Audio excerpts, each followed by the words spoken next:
जसको जीवन सूत्रबाट सजिलै खुल्छन् कयौं अडचना, जसको बीज परेर मात्र जगमा फक्रिन्छ नौलोपना, जसको मार्ग पछ्याउँदै समयका पाङ्ग्राहरू चल्दछन्। श्रद्धा साथ बुझौं कि वृद्ध जनती जिउँदा इतिहास हुन्। श्रद्धा साथ बुझौं कि वृद्ध जनती जिउँदा इतिहास हुन्। यो हो कार्यक्रम बुढ्यौली साहित्य।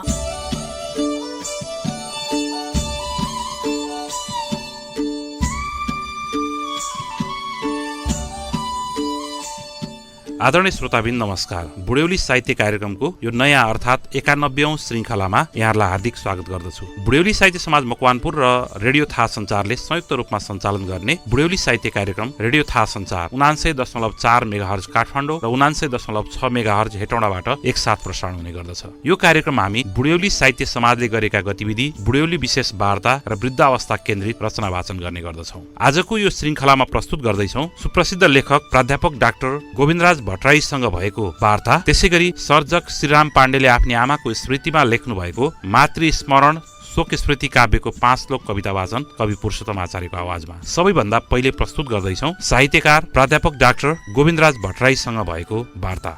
बुढ्यौली साहित्य समाज मकवानपुर जुन स्थापना भएको छ, साहित्यकार चट्याङ मास्टरको उत्प्रेरणा र व्यङ्ग्यकार आरसी रिजालको सक्रियतामा मकवानपुरमा पहिलो पटक बुढ्यौली साहित्य समाज मकवानपुर गठन भयो र यस पश्चात विभिन्न जिल्लामा भक्तपुर, सिन्धुली, त्यसैगरी तराईका रौतहट लगायत विभिन्न जिल्लामा यो यस्तै किसिमका नामका साहित्यिक समाजहरू स्थापना भएर क्रियाशील भइराखेका छन्।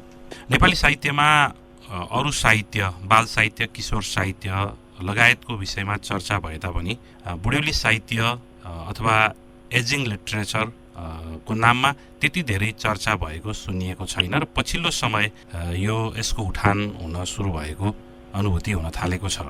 नेपालीमा वार्धक्य साहित्य, ज्येष्ठ नागरिक साहित्य, बुढ्यौली साहित्य लगायत नाम दिए साहित्यहरू लेख्न थालेको छिटपुट पाइन थालेको छ। बुढ्यौली साहित्य समाज मकवानपुर स्थापना भए पश्चात बुढ्यौली साहित्य कार्यक्रम रेडियो थाहा सञ्चार मार्फत सञ्चालन हुँदै आएको छ र आजको कडीमा हामी जोडिँदैछौँ नेपाली साहित्यका एकजना मूर्धन्य व्यक्तित्व प्राध्यापक डाक्टर गोविन्दराज भट्टराईसँग आज हामी कुराकानी गर्छौँ। उहाँको 65 भन्दा बढी साहित्यका पुस्तकहरू प्रकाशित छन्।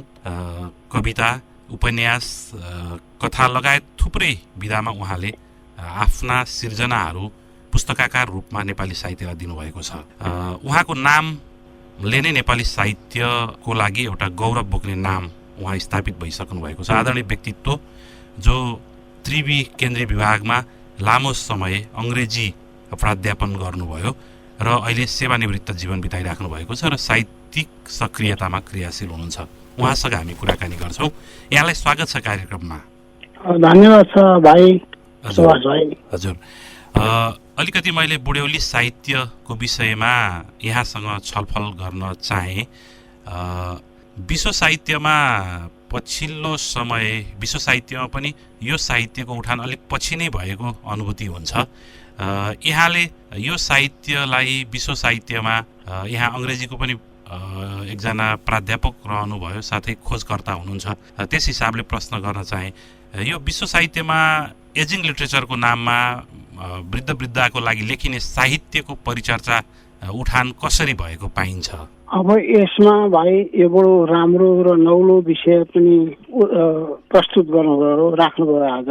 यसमा यो शिक्षणमा चाहिँ अब जेरियाट्रिक लिटरेचर भनेर वृद्ध वृद्धा सम्बन्धी, वृद्ध वृद्धाको बारेमा पढ्ने साहित्य एउटा भयो। ओल्ड एज उनीहरूकै बारेमा पढ्ने, उनीहरूको मानसिक परिवर्तन, भावात्मक परिवर्तन, शारीरिक परिवर्तन इत्यादि बारेमा पढ्ने, पढाउने, त्यो एउटा मनोविज्ञान पढाउने एउटा चाहिँ शिक्षणको हाँगो नै विश्वमा फैलिएको छ। अनि अर्को चाहिँ कस्तो प्रकारको साहित्यले बुढाबुढीलाई अथवा वृद्ध वृद्धालाई कस्तो प्रकारको साहित्य उपयोगी हुन्छ भन्ने दोस्रो साहित्यले गर्ने हाँगो दोस्रो छ। तेस्रो चाहिँ उनीहरूले खोलेका छन् पाश्चात्य जगतमा यो लिटरेरी चाहिँ एउटा थेरापी, साहित्यले थेरापी गर्ने वृद्ध वृद्धाको भन्ने यी तीनटा कुरालाई मलाई बुझ्दा मात्रै बुढेली साहित्य वा बुढेली वृद्धावस्था र साहित्यको सम्बन्ध राम्रो हुन्छ जस्तो लाग्छ मलाई। एउटा चाहिँ उनीहरूकै विषयमा मात्रै अध्ययन गर्ने पढ्ने, उनीहरूको मनोविज्ञान शरीर विज्ञान पढ्ने एउटा उहाँको, अर्को चाहिँ उनीहरूलाई कस्तो खालको साहित्य कसरी पढ्नु पढाउनु के कसो छ उनीहरूलाई कसरी तयार पार्ने दोस्रो त्यो भयो। अर्को तेस्रो चाहिँ साहित्यले उनीहरूको नै थेरापी गर्ने अहिलेको एडभान्स समाजमा पश्चिमतिर यी तीनटा कुरा देख्ने भाइ मैले। हजुर, नेपाली साहित्यको पनि कुरा गरौँ, उति धेरै यस्तो वृद्ध साहित्य अथवा बुढेली साहित्य भनेर उति धेरै लेखन चर्चा भएको पाइन्न। पछिल्लो समय चाहिँ 11-12 को टेक्स्ट बुकमा पनि यो प्रौढ भनौँ अथवा वृद्धको लागि करिकुलम डिजाइन गरेर उहाँहरूको स्याहार सुसार कसरी गर्ने अथवा उहाँहरूको त्यो समयको जीवनयापनको लागि सजिलो हुने वातावरणको निर्माण गर्ने खालको विषयलाई समावेश गरेको पाइएको छ। अब चाहिँ नेपाली समाज पनि अलिकति वृद्धहरू किनारीकृत हुँदै गए अथवा पहिला जस्तो जोइन्ट फ्यामिलीमा जसरी उहाँहरूको सुरक्षण हुन्थ्यो त्यो नहुने भएपछि अब उहाँहरूको विषयमा सोच्नुपर्छ, उहाँहरूको विषयमा चर्चा हुनुपर्छ भन्ने ढङ्गले केही यस्ता खालका कुराहरू उठ्न थालेका हुन्। यहाँलाई कस्तो लाग्छ? यो ठिक हो भाइ। यता पूर्वमा पनि म अब त्यहाँ भाइले उठाउनु भयो हेर्न भएको मलाई हुँदै गरेको थाहा थियो। उता पूर्वमा पनि साथीहरूले यो बुढौली साहित्य समाज खोलेछन्। पोहोर सिलिगुडीमा जाँदा पनि त्यहाँ पनि मैले देखेँ एउटा त्यस्तै नाम राखेर र त्यहाँ पत्रिका निकाले, पर सिलगढीमा पनि पत्रिका निकाले, त्यो दुइटैमा मैले भाग लिएँ। त के छ भने यसमा चाहिँ अरू किसिमको ज्ञान अथवा पश्चिममा वा अन्यत्र उन्नत देशहरूमा कसरी समस्यालाई हेरिन्छ वा उपचार गरिन्छ त्यसको अध्ययन गर्नेहरूले चाहिँ अलिकति नयाँ दृष्टिकोण दिन्छन्। नत्र भए बुढाबुढीलाई अब हेरचाह गर्नु, राम्ररी बोलाउनु वा उनीहरूलाई स्याहार सुसार गर्नु, सुरक्षा गर्नु, गाली नगर्नु, यस्तै यस्तै जुन हाम्रो परम्परागत मान्यता छन् त्यही मान्यता मात्रै राखेर बोल्ने गरेको लेख्ने गरेको देखिन्छ धेरै जसो नेपालमा। किनभने यो विषय नयाँ दृष्टिकोण हाम्रोमा पसेको छैन। जेरेन्टोलोजी यो जेरेन्टोलोजी जो वृद्ध विज्ञान हो यसलाई कसरी हेर्दैछ विश्वले त्यसप्रति हामीले अलिकति हेरेपछि मात्रै। मैले आज 3टा कुरा भने नि भाइ, थेरापी पनि जस्तो लिटरेचरको थेरापी लिटरेचरबाट मैले हेरेँ है। उनीहरूको लागि साहित्य, उनीहरूले पढ्ने साहित्य, उनीहरूको विषयमा साहित्य र साहित्यले उनीहरूको उपचार, यस्तो कुराहरू भएकोले गर्दा मलाई नौलो लाग्दैछ। भनेपछि यसलाई फरक एङ्गलबाट अब उनीहरूले पढ्ने साहित्य मात्रै सिर्जना गरेर हुँदैन कि अहिले चाहिँ उनीहरूले पढ्ने साहित्य सिर्जनाको मात्रै बढी चर्चा यता नेपालतिर भइराखेको, तर त्यो मात्रै नभएर उनीहरूको लागि साहित्य होइन, उनीहरूको थेरापीको लागि साहित्य, यो अलि विहङ्गम सोचबाट सोच्नुपर्छ भन्ने यहाँको तर्क होइन? धेरै राम्रो कुरा भयो। अहिले विहङ्गम तरिकाले विश्वलाई गर्दै गरेका कुराहरूबाट पनि हेर्नु पर्यो। अब समाजमा के छ, यहाँ मैले भर्खरै एउटा लेख पढिसकेँ। जापानमा अहिले अब अत्यधिक वृद्धहरू बढे, अब एकल परिवार बढ्दै गयो, साना संयुक्त परिवार हट्दै गए र वृद्ध अलि अभर पर्दै गए। त्यस कारणले चाहिँ सरकारले र समाजले गरेको कुरा चाहिँ के छ भनेदेखि अब इन्डिभिजुअल यो वृद्ध भनेको इन्डिभिजुअल हेल्थ एउटा व्यक्तिगत वृद्धको स्वास्थ्य मात्रै होइन, तर के भने फ्रम इन्डिभिजुअल टु सोसल वृद्धको समाजै बन्नुपर्छ। अब बन्दैछ अहिले र सोसाइटीको हेल्थपट्टि जानुपर्छ। अब एक दुईजनाको केयरले पुग्दैन। कस्तो राम्रो छ है सोसाइटी नै वृद्धको, उनीहरू बस्ने ठाउँ, काम गर्ने ठाउँ, खाने ठाउँ, बोल्ने ठाउँ, गफ गर्ने ठाउँ, भावना मिल्ने ठाउँ, यस्तोपट्टि एउटा सोसाइटी अफ द एल्डरली वृद्धको समाज नै पट्टि जापान जाँदै रहेछ अहिले। अनि त्यसो हुँदाखेरि खास गरी दुईटा अब व्यक्तिबाट समाजतिर गयो। अनि खास गरी दुईटा, एउटा डिप्रेसन हुने र अर्को चाहिँ यो विस्मृति डिमेन्सिया, यी दुईटा वृद्धका रहेछन्। यी लगायत उनीहरूका बिमारलाई उनीहरूलाई जीवनमा अशक्त गराउने चाहिँ एक्लोपनाले 12% बिगार्दो रहेछ भाइ। स्वास्थ्य समस्याले 25% बिगार्दो रहेछ। एजिङ डिजेक्सन भन्छ, म बुढो भएँ बुढी भएँ भन्ने चिन्ताले 25% बिग्रिन रहेछन्, थला पर्दा रहेछन्। म असहाय भएँ, मलाई हेर्ने कोही छैन भने 16%, पारिवारिक द्वन्द्वले 20%, अनि चाहिँ त्यस पछाडि अहिले बोरिङ लिजर भन्छ, यो चाहिँ राम्रो किसिमको बस्ने, रमाइलो गर्ने, मिलन हुने, खाने पिउने, मनोरञ्जन गर्ने ठाउँ राम्रो, वातावरण राम्रो नभए 2% बिग्रेको छ। यी तत्त्वहरू पत्ता लगाएर यस किसिमको ट्रिटमेन्ट गरेर समाजमै वृद्धको समाजहरू छ भनेर सोच्दा चाहिँ अलि अर्को हुने जस्तो देखियो। हजुर, भनेपछि ग्लोबल पपुलेसनको कुरा गर्दाखेरि पनि करिब 5 भागको 1 भाग जति वृद्धहरू अथवा 60 कट्नुभएका औसतमा 60 कट्नुभएका व्यक्तिहरूको समाज छ होइन भनेपछि त्यति धेरै पपुलेसन भएको समाज अब सोसाइटी यहाँले जुन अघि पनि कुरा गर्नुभयो वृद्ध वृद्धाको समाज एउटा को ढङ्गले हामीले हेर्नुपर्छ त्यो समाजको लागि गर्नुपर्ने जस्तो अब हाम्रो देशको कुरा गरौँ गर्नुपर्ने खालको दायित्व उत्तरदायित्व सरकारले लिन सकेको छ कि छैन यहाँ आफै पनि एउटा उमेरबाट निवृत्त जीवन बिताइराख्नु भएको छ एउटा ज्येष्ठ नागरिक उमेरमै हुनुहुन्छ होइन एउटा बौद्धिक व्यक्तित्व हुनुहुन्छ यहाँको नजरबाट हेर्दै गर्दाखेरि त्यो समाजको लागि वार्धक्य जीवन बिताइराख्नु भएको समाजको लागि राज्यको दायित्व पुरा भएको छ कि छैन के लाग्छ अब त्यसपट्टि जाँदा छोटकरीमा भाइ यहाँ नजिकै एउटा सानो चाहिँ संस्था छ नजिकै हाम्रो अनि त्यो संस्थामा 3 बजे जति 4 बजे भइसकेपछि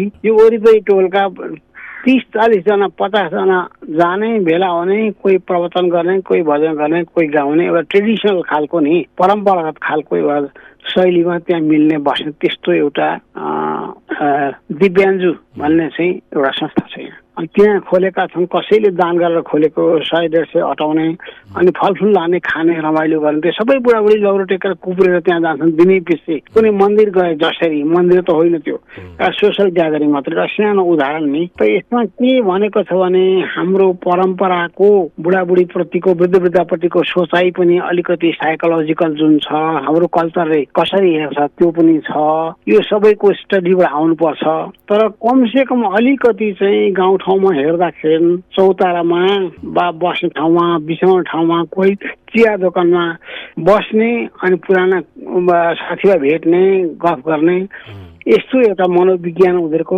हुन्छ तर सरकारले चाहिँ जस्तो म नगरपालिकाबाट आएको हुँ सरकारले चाहिँ त्यत्रो नगरपालिकामा लाखौं करोडौं पैसा त उठेको छ तर त्यो चाहिँ अब व्यक्तिगत रूपले मानिसले संस्था खोलेर यो वृद्ध नागरिकहरूको ज्येष्ठ नागरिकको संस्था के बनाएर त्यो मनोरञ्जन के गरेका छन् तर सरकारबाट एउटा चौतारो पनि छैन रुख पनि छैन पार्टी पनि छैन न बालबालिकाको छ न वृद्ध वृद्धाको छ त्यसकारण सबभन्दा उपेक्षित चाहिँ मैले के देख्छु भने यो सरकारबाट नागरिक यो वर्ग चाहिँ सबभन्दा बढी उपेक्षित छ जुन तहमा हुनुपर्ने सामान्य भनौँ न आधारभूत तहमा पनि पुरा गरिराखेको छैन भन्ने नै कुरा रह्यो छैन बस्ने बिसाउने ठाउँमा गफ गर्ने यसो पानी खाने यसो एकजना हेरचाह गर्ने यस्तो केही भयो त 20-50 जना एउटा एरियामा चाहिँ भेला हुन्थे गफ गर्थे बस्थे केही गर्थे किनभने शिक्षित समाजहरू त हाम्रो छैन तर यो पश्चिमले चाहिँ केही पनि भन्छ पूर्व उन्नत देशले भने संगीतमा कलामा साहित्यमा संगीत कला साहित्य जस्ता कुराहरूमा पनि समावेश गराउनु पर्छ समावेश गर्दा उनीहरूको पुरानो शक्ति जागृत भएर आउँछ भनेको छ त्यस्तो त अलि हाम्रो त्यो वर्ग अलिक कम्ती नै छ निरक्षर अथवा अल्प साक्षर मात्रै छन् धेरै जसो त्यसले गर्दा उनीहरूलाई सामान्य किसिमको मनोरञ्जन प्रक्रिया र भेटघाट गफ यसो सामान्य खानपिन यस्तोको भए चाहिँ जिन्दगी राम्रो हुन्छ होला र यसमा एउटा थप कुरा के छ भने भाइ जापानकै कुरा कोरियाको कुरा अरू विकसित मुलुकको अहिले स्वास्थ्य राम्रो भयो जगतको मान्छेको चाहिँ अब लाइफ स्प्यान जीवन दर बढ्दै गएको छ होइन भाइ सरदर आयु बढा धेरै माथि पुग्यो यो चाहिँ अब एउटा दुईटा लेख पढ्दा एक किसिमको राम्रो पनि हो तर एक किसिमको समस्या पनि भयो हामीलाई किनभने हेर्ने मान्छेहरू कम्ती हुँदै गए सरकारले पनि त्यता ध्यान दृष्टि दिन अलिक कम्ती भयो र यो एजिङ मान्छेहरू 60, 70, 80 का मान्छेहरू धेरै भएपछि समाज एक किसिमको सन्तुलन मिलाएर राख्न हामीलाई मुस्किल परेको छ भनेर भन्छ उनीहरू त्यो पनि होला जस्तो हामी विशेषतः वृद्ध वृद्धा केन्द्रित साहित्यकै कुरा गर्दैछौँ यो अब वृद्ध वृद्धाका विषयवस्तु उहाँहरूको मानसिकतालाई लेख्ने अथवा उहाँहरूको मानसिकताको बारेमा उहाँहरूको परिस्थितिको बारेमा लेख्ने साहित्यकै रूपमा यसलाई बुझ्दै गर्दाखेरि पनि अब जस्तो पास्ट लाइफलाई अथवा हामीले भोगेर आएको लाइफलाई लेख्न त सजिलो होला जुन अब भनौँ न कि वृद्ध वृद्धाले नै लेख्नु पर्यो उहाँहरूको ओरिजिनल कथा आउनलाई नभयो भने चाहिँ अनुभूतिहरू सुनेर अब बाँकी जीवन आउन बाँकी जीवन जुन भोग्न बाँकी जीवनको बारेमा लेख्ने कुरा चाहिँ अलिकति अप्ठ्यारो पनि हुँदो रहेछ कि के कसो लाग्छ यहाँलाई? यो ठिक भन्नु भाइले, किनभने अरूले हेरेका सुनेका पढेका भएर त अलिक गाह्रो छ। भोग्ने मान्छे जान्नु पर्यो, भोग्ने मान्छेले नै यो गर्नु सक्छ। र यसमा चाहिँ उहाँ अन्यत्र जगतमा चाहिँ के रहेछ भनेदेखि अब वृद्ध भइकन पनि साहस भएका, उत्साह भएका, उनीहरूलाई रक्षा गरेका, उनीहरूले समाजलाई केही दिएका त्यस्ता जस्तो अर्नेस्ट हेमिङ्वेको नोबेल पुरस्कार पाउने old man and the sea भन्ने छ होइन, portrait of an old man as an old man भन्ने जोसेफ हेलरको छ। यस्ता 50, 60, 100, 200, 500 किताबहरू छन्। खास गरी उनीहरूलाई फिक्सन मन पर्दो रहेछ उनीहरूको यो साइकोलोजी गर्दा। अनि यस्तो चिजहरू उनीहरूको विषयमा कि उनीहरूको पात्रतालाई मिल्ने खालकोमा लेखिएका एक खालका किताब भए, अर्को चाहिँ उनीहरूलाई नै लेखन लगाउने लेख्ने त्यो एउटा शिक्षित समाज भएपछि मात्रै त्यो एउटा हुन जान्छ। उनीहरूलाई चाहिँ लेखन लगाउने, अरूले सुन्ने, अरू गर्ने, त्यो रिपेयर गर्ने, उनीहरूलाई जुन मेन्टल मानसिक तवरमा रोकिएको चिजलाई चाहिँ रिलिज गरिदिने, त्यो चाहिँ अलिक शिक्षित समाजमा मात्र हुन्छ भनेको छ। र त्यस्तो चाहिँ पढ्ने पनि रहेछ, उनीहरूलाई मिल्ने खालको मनोवैज्ञानिक रूपले उनीहरूलाई स्वच्छ हुने। जस्तो हाम्रो त अलिकति धार्मिक किताबमा बढी जालन, हाम्रोमा उपदेशात्मक बढी जालन, हाम्रो समाज त्यस्तै छ। नीतिपरक कुराहरूमा उपदेश, नीतिपरक कुराहरूमा बढी जालन, आख्यानहरूमा जालन। अनि त्यस कारणले त्यस्तामा के रहेछ भने भाइ, म बेलायत जाँदाखेरि देख्ने गर्छु, त्यहाँ गएर लाइब्रेरीमा जान्छु, ठुलो 5 तले लाइब्रेरीमा एक तलामा नै 500 जति अटाउने कोठा घर छन्, त्यत्रो हल छन्, भुइँमा कार्पेट लगाएका छन्। अनि बुढाबुढी भुइँमा सुतेर पसारिए, कोही माथि बसेर ठुला 30 पोइन्टका अक्षर भएका, 25 पोइन्टका अक्षर भएका किताब छन् हौ त्यहाँ। भनेपछि हाम्रोमा त एक ढङ्गले हेर्ने भने पुस्तकहरू पनि वृद्ध मैत्री छैनन् नि, होइन? बन्दै छैन। यहाँ म अब 70 मा कुद्दैछु, मैले धेरै किताबहरू साथीहरूलाई फिर्ता गर्छु, म यो पढ्न सक्दिनँ यस्तो किताब, सानो अक्षर भन्छु म। त्यसकारण यो साइकोलोजी हाम्रो खराब छ। र किताब चाहिँ अब अरूलाई पनि त्यस्तो आँखा मैत्री किताबहरू निकाल्दैनन्, पैसाको हिसाबले गर्दा सानामा साना 10-12 पोइन्टका अक्षर निकाल्छन्। यो एक किसिमको अपराधै हो। लेखकले र प्रकाशकले यसलाई रोक्नु पर्ने कुरा यो नेपालमा भइरहेको छ। किन उमेरमै मान्छेका आँखा बन्द गर्छन्, त्यसले गर्दा त्यहाँ त्यत्रा 20 पोइन्टका 30 पोइन्टका अक्षर भएको किताब देखेर छक्क परे। नानीहरू भुइँतलामा ल्यापटपमा कम्प्युटरमा अथवा ठुल्ठुला 20-22 पोइन्टका अक्षरमा नानीहरू छन्, 20 तलामा ठिक्क पोइन्टका 16 पोइन्टका अक्षरमा युवकहरू युवतीहरू छन्, माथि सिरान तलामा जाँदा बुढाबुढीहरू त्यत्रा अक्षर भएका किताब पठाउँदै बसेका छन्। त्यस कारणले यो केयर, एजको केयर पढ्नेहरूको अब शिक्षितहरूको एउटा अर्कै जगत हुँदो रहेछ। साहित्य त्यस्तो देखेँ भाइ मैले त। सबभन्दा बढी आवश्यक पर्ने मेडिसिनमै पनि निकै साना अक्षरहरूमा लेखिएको हुन्छ, वृद्धलाई आवश्यक पनि होइन। सबभन्दा कठिन त हामीलाई मेडिसिन भएको छ, चस्मा लाउँदा पनि देख्न सकिँदैन। अरू चिजहरू मसिना अक्षर लेख्ने यो नराम्रो एक किसिमको अपराधै हो यो भन्नुपर्छ हामीले, नभए मान्छेको बानीमा सुधार आउँदैन।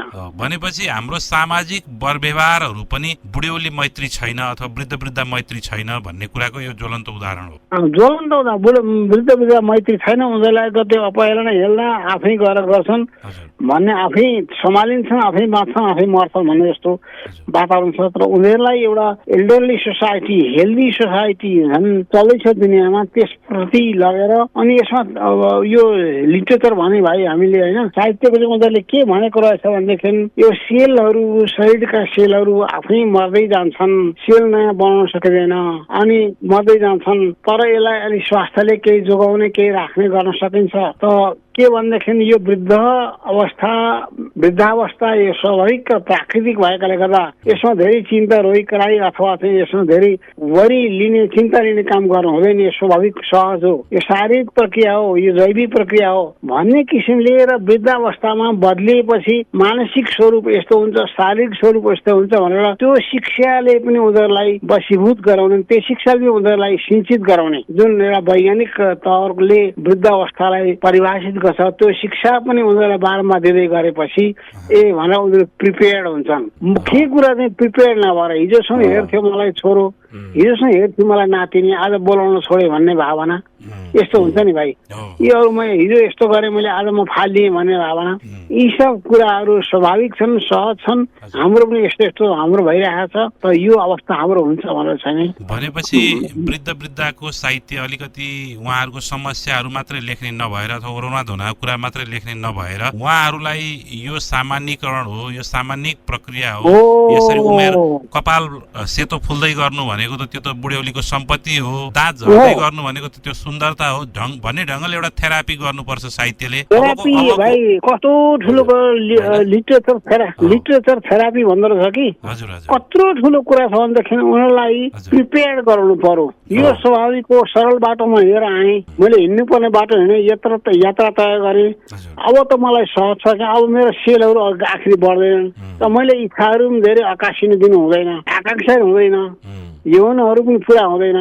त जुन बाटो हिँडेर आएँ, मैले हिँडेको बाटो ठिक थियो, अब मेरो विश्रामको पनि नजिक छ, त्यसले गर्दा मैले सुखी हुनुपर्छ भनेर उनीहरूलाई यो शिक्षा नदिकन काम लाग्दैन। भनेपछि लेखिने बुढ्यौली साहित्यले उहाँहरूको मानसिकतालाई बलियो बनाउनु पर्छ भन्ने तर्क यहाँको एकदम हाइली पोजिटिभ। उनीहरूलाई चाहिँ अपहेलना हुन्छ, निन्दा हुन्छ, हिँड्न सक्दैन, आँखा देख्दैन, यस्तो पोजिटिभ नेगेटिभ कुरा छन् नि। यस्तो नेगेटिभ कुरा गरेर उनीहरूलाई झन् डिप्रेस हुने, जुन चिन्ता हुने, जुन एउटा अपहेलनाको भाव हुने, त्यस्तो नगरिकन यो स्वाभाविक र सहज प्रक्रिया, वैज्ञानिक प्रक्रिया, जैविक प्रक्रिया, तीनटा कुराहरू छन् भाइ। यसमा नि पाश्चात्य जगत लागेको चाहिँ एउटा कानुनले बुढेसकालको बिस्तारी परिवास गर्दै लाने होइन, लिगल क्षेत्रबाट यस्तो हुन्छ, यो हुन्छ र यसले यस्तो गर्छ, बुढे वृद्धावस्था यसरी परिभाषित गर्छ, यो कुरा गर्न नसकेको हुन्छ कानुनले एउटा, अनि साहित्यले एउटा गर्दो रहेछ, अनि मनोविज्ञानले एउटा खास मनोविज्ञान। यी तीनटा कुराले यस व्यवस्थालाई, यो एजलाई, यो उमेरलाई चाहिँ मान्छेलाई चाहिँ सम्झाउँदै बुझाउँदै तिमीहरू अब भिन्न अवस्थामा गएका छौ, तर यो चाहिँ तृप्तिको, फुलफिलमेन्टको र एउटा राम्रो स्थितिमा युद्ध गरेर यहाँसम्म आइपुगेको जिन्दगी बिसाउनु पर्ने, आराम गर्नुपर्ने अब चाहिँ यस्तो किसिमको भनेर उनीहरूलाई चाहिँ नै बुझाउनु पर्ने साहित्य लेखिनु पर्छ। त्यो बुढ्यौली साहित्य लेखिने कुरामा चाहिँ त्यो खालका विषयवस्तुहरू समावेश हुनु, त्यो खालका विषयवस्तु भाइ, त्यो खालका विषयवस्तु।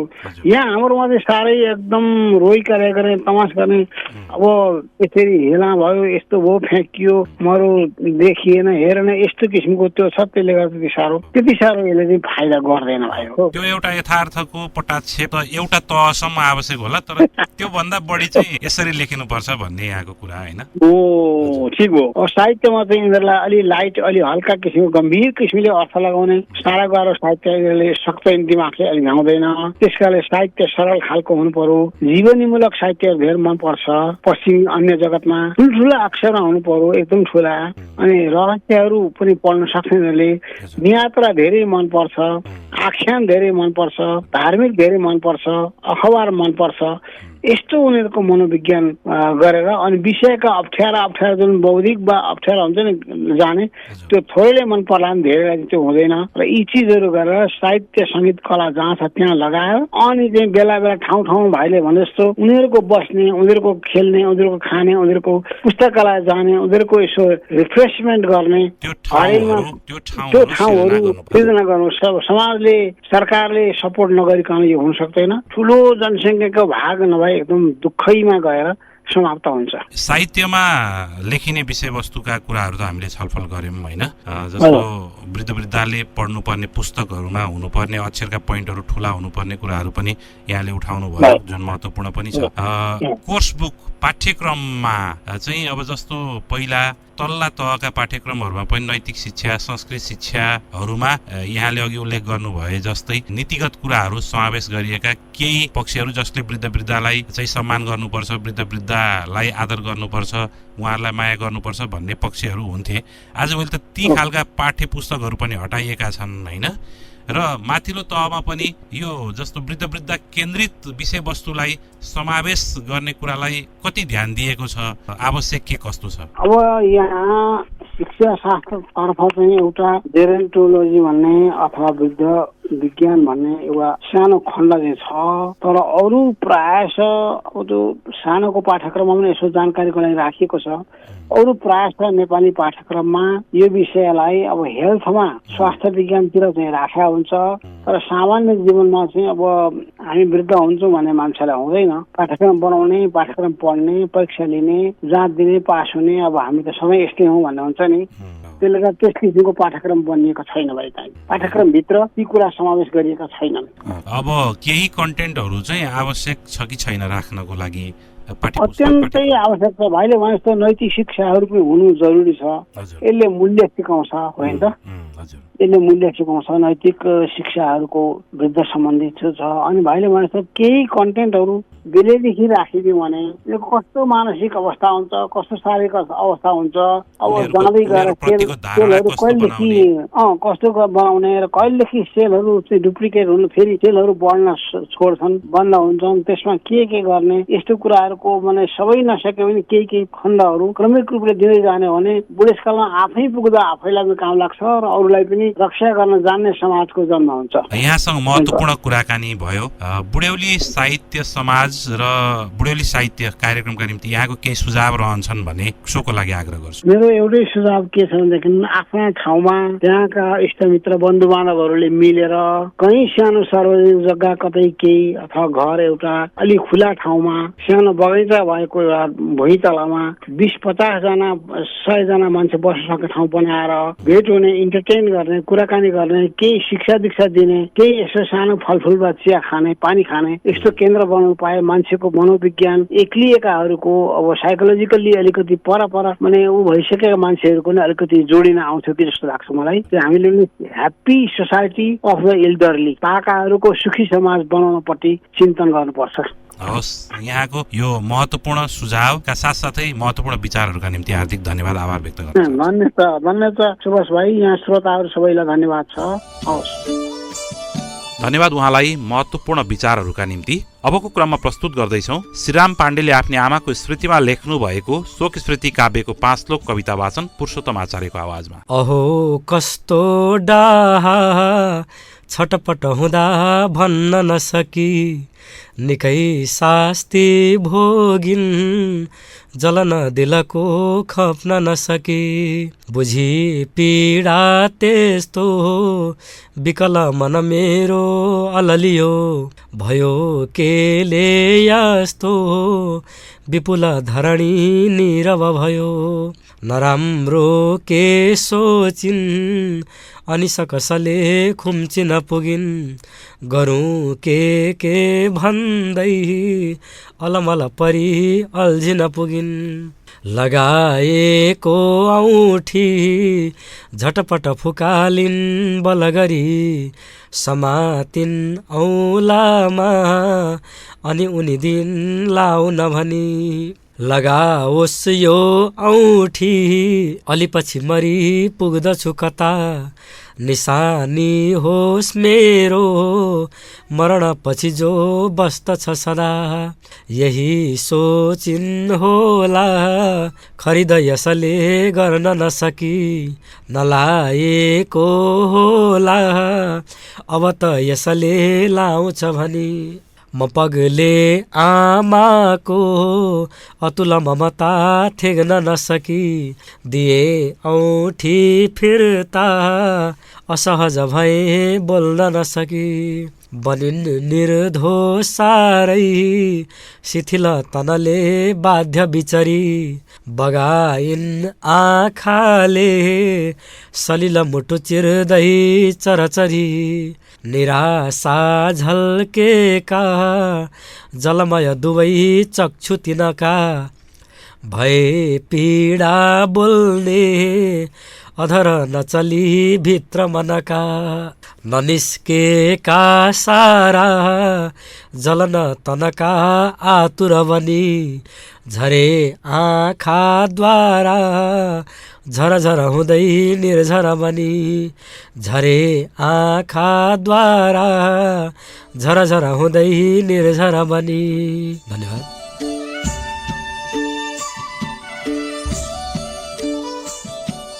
धन्यवाद। लेखनका निम्ति श्रीराम पाण्डे र वाचनका निम्ति पुरुषोत्तम आचार्यलाई आजको कार्यक्रमबाट बिदा लिने बेला भएको छ। आगामी 15 दिनमा मङ्सिर 9 गते पुनः आउनेछौँ। प्रविधिमा सहयोग गर्ने नवीन, कार्यक्रम संयोजक आरसी रिजाल र म नियमित प्रस्तुता सुवास खनालाई बिदा दिनुहोस्। शुभरात्रि, नमस्कार।